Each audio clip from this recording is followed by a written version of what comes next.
नमस्कार मित्रांनो, स्वागत आहे तुमचं आर एल मॅथ क्लासेस या यूट्यूब चॅनलवर। आजच्या सेशनमध्ये आपण सेकडेवारीवरील काही अवघड स्वरूपाचे प्रश्न शॉर्ट ट्रिकनं बघणार आहे। ठीक आहे, तर बघूयात। चला, पहिला प्रश्न या ठिकाणी घेतलेला आहे मी। एका दुकानदाराने एक पॅन्ट 15% नफ्याने विकला। जर त्याने तो पॅन्ट 7% नफ्याने विकला असता तर त्याला 64 रुपये कमी मिळाले असते, तर पॅन्टची खरेदी किंमत किती? या ठिकाणी जो दिलेला नफा आहे तो 15% आणि 7% आहे। सुरुवातीचा नफाच आहे आणि नंतरचा नफाच आहे, परंतु सुरुवातीचा 15% जास्त नफा आहे आणि हा कमी आहे। जी इथं कमी मिळाला म्हणजे मिळणारी रक्कमसुद्धा कमीच दिलेली आहे। ठीक आहे, आता खरेदी किंमत कशी काढतात, कोणती ट्रिक्स आहे? तर खरेदी किंमत बरोबर कमी मिळालेली रक्कम किती आहे? ती आहे 64 रुपये, म्हणून या ठिकाणी 64 लिहायचे। ठीक आहे, गुणिला 100 नेहमीच घ्यायचे, कारण हे टक्केवारी दिली आहे शेकडा, म्हणून 100 घेतले आपण। यानंतर जो नफा दिला आहे 15% आणि 7% या नफ्यातील फरक घ्यायचा आहे। दोन्ही नफ्याचं असल्यामुळे त्यांच्यातील फरक 15मधून जर 7 आपण मायनस केले तर अर्थात या ठिकाणी 8, म्हणून नफ्यातील फरक आला 8। आता याचं कॅल्क्युलेशन म्हणजेच आपली त्या पॅन्टची खरेदी किंमत आहे। ठीक आहे, या ठिकाणी भाग देऊ आपण। 8 एक 8 आणि 8 8 64। या ठिकाणी 8 राहिलेले आहेत। 8 गुणिला 100 म्हणजेच 800 रुपये ही त्या पॅन्टची खरेदी किंमत आहे। ठीक आहे, यानंतर बघूया दुसरा प्रश्न। एका सायकल विक्रेत्याने एक सायकल 12% तोट्याने विकली। जर त्याने ती सायकल 12% नफ्याने विकली असती तर त्याला 720 रुपये जास्त मिळाले असते।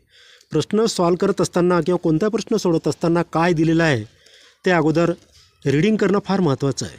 आता या ठिकाणी 12% तोटा दिला आणि नंतर दिला 12% नफा, म्हणजे तोटा आणि नफा असं दिलेलं आहे।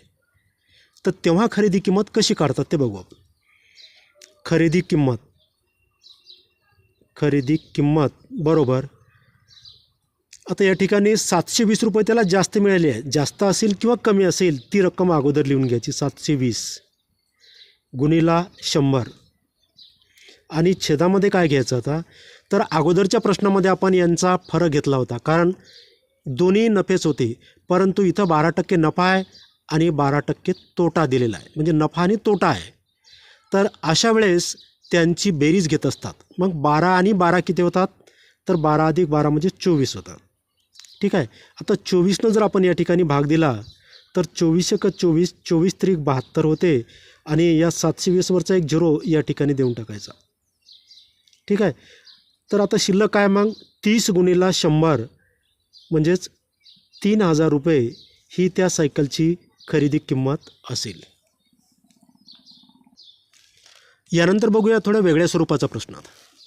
10 पेनची विक्री किंमत ही 11 पेनच्या खरेदी किमती इतकी आहे, तर या व्यवहारात शेकडा नफा किंवा तोटा किती? तर जेव्हा पेनची खरेदी किंमत किंवा कोणत्याही वस्तूची खरेदी किंमत आणि विक्री किंमत हे इक्वल दाखवतात किंवा बरोबर दाखवतात, त्यावेळेस ह्या स्वरूपाचे प्रश्न कसे सोडवतात? तर सुरुवातीला काय दिलं? 10 पेनची विक्री किंमत, म्हणून या ठिकाणी लिहून आपण 10 गुणिला 10 पेनची काय आहे? ती विक्री किंमत आहे, म्हणून विक्री किंमत। ठीक आहे, ही कशाच्या बरोबर आहे? तर ही आहे 11 पेनच्या खरेदी किंमती एवढी, म्हणून खरेदी किंमत 11 गुणिला खरेदी किंमत। ठीक आहे, आता यानंतर यापासून रेशिओ तयार करायचं आहे। इकडे हा विक्री किंमत जी आहे ती इकडेच राहू द्यायची, विक्री किंमत, आणि ही खरेदी किंमत इकडे आणायची या साईडला, तर ती काय होईल? याला भागीला होईल, खरेदी किंमत बरोबर। यानंतर 11 इकडे अंशामध्ये राहील आणि हे 10 जे आहेत हे जर आपण या बाजूला आणले तर ते भागीला होतील। ठीक आहे, इथपर्यंत। तर रेशिओ तयार केल्यानंतर खरेदी किंमत किती आहे? मग 10 आहे आणि विक्री किंमत किती आहे? 11 आहे। म्हणजे 10 रुपयाची वस्तू आपण 11ला विकली तर नफाच होणार आहे, कारण 10 कमी आहे आणि 11 जास्त आहे। मग नफा किती होईल? नफा बरोबर विक्री किंमत किती आहे? 11 आहे आणि खरेदी किंमत आहे 10। ठीक आहे, तर 11तून 10 जर गेले तर 1 राहतो, म्हणजे 1 रुपया नफा झाला।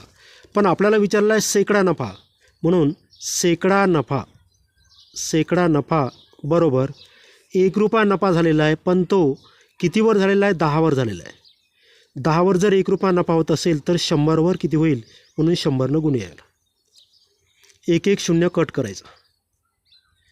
छेदामध्ये काहीच नाही. इथे 10 गुणिला 1, 10 1 10, 10 1 10 म्हणजे 10% एवढा नफा झालेला आहे. ठीक आहे. यानंतर मी सेम क्वेश्चन घेतलेला आहे, फक्त या ठिकाणी संख्या थोड्या चेंज केलेल्या आहेत.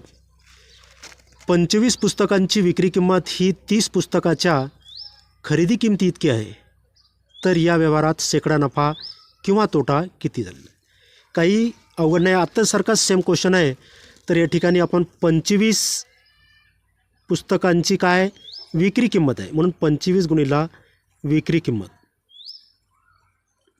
कशाच्या बरोबर आहे? तर 30 पुस्तकांच्या खरेदी किमतीबरोबर आहे. 30 गुणिला खरेदी किंमत. ठीक आहे. यानंतर आत्तासारखंच रेशो तयार करायचा आहे. इकडे विक्री किंमत राहील, विक्री किंमत छेदामध्ये खरेदी किंमत बरोबर 30/25 म्हणजे ₹25 खरेदी किंमत आहे आणि विक्री किंमत किती आहे? 30 आहे. म्हणजे खरेदी किमतीपेक्षा विक्री जास्तच आहे, म्हणून नफाच होणार आहे. मग नफा किती झाला? नफा बरोबर 30 - 25. ठीक आहे. 30मधून 25 गेले तर 5 राहतील. म्हणजे ₹5 नफा झालेला आहे, परंतु तो कितीवर झालेला आहे? खरेदी किती होती तेव्हा? 25 होती. म्हणून शेकडा नफा काढताना शेकडा नफा बरोबर ₹5 नफा झाला, पण खरेदी किती होती तेव्हा? 25 होती. तर 100वर किती होईल? म्हणून गुणिला 100. आता याचं कॅल्क्युलेशन 25नं भाग द्यायचा. 25 × 25 आणि 25 × 100. ठीक आहे. 4 गुणिला 5 म्हणजे 4 × 5 20% नफा हा झालेला आहे या व्यवहारामध्ये.